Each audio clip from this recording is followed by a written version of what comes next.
Okay mga langga, dito na tayo sa lesson 5. The soft and hard sounds of A, E, and E. Same stroke lang sila pero magkaiba ng pronunciation. The letter A is a big circle. Represent the long sound of ah. Like for example, the word arm. Okay, next is has.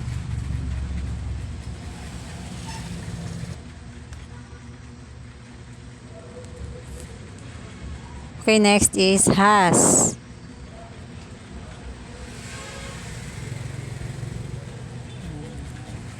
Next is man. Or pwede ring main. Magkapareho lang sila ng stroke pero magkaiba sila ng pronunciation. Okay, back. Yan. Okay, next is matter. Matter. Okay, may omission tayo dito ha. Inumit na natin yung letter A sa dulo. Another example, past. Yan, past. Okay, next is arm. Arm. Okay, another is heart. Yan. Heart. Next is car. Yan. Car. Far.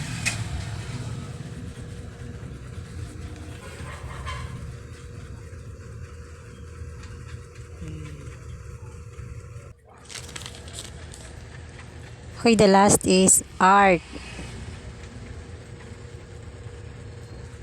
Yan. Okay, dito na tayo sa E and E. Same stroke lang sila pero magkaiba sila ng pronunciation. Okay.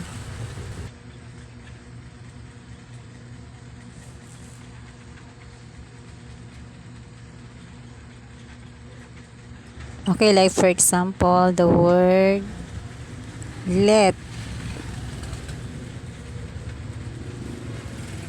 Yan. Okay, next is get.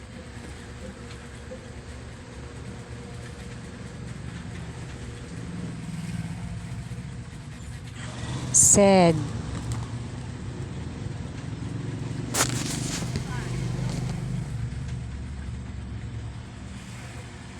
Next is letter.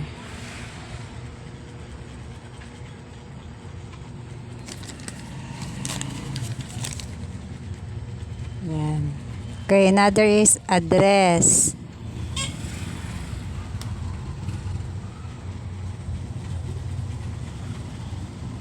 Okay. Did.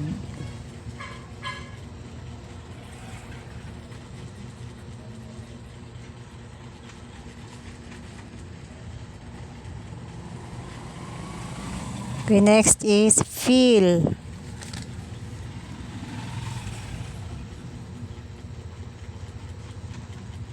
Yan. Okay, next is list.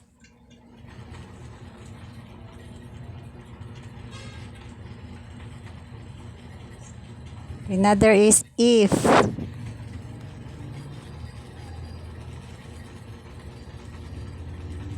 Then bill.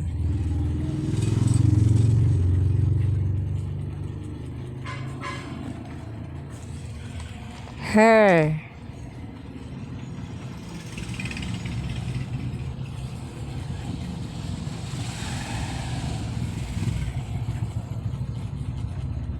Serve.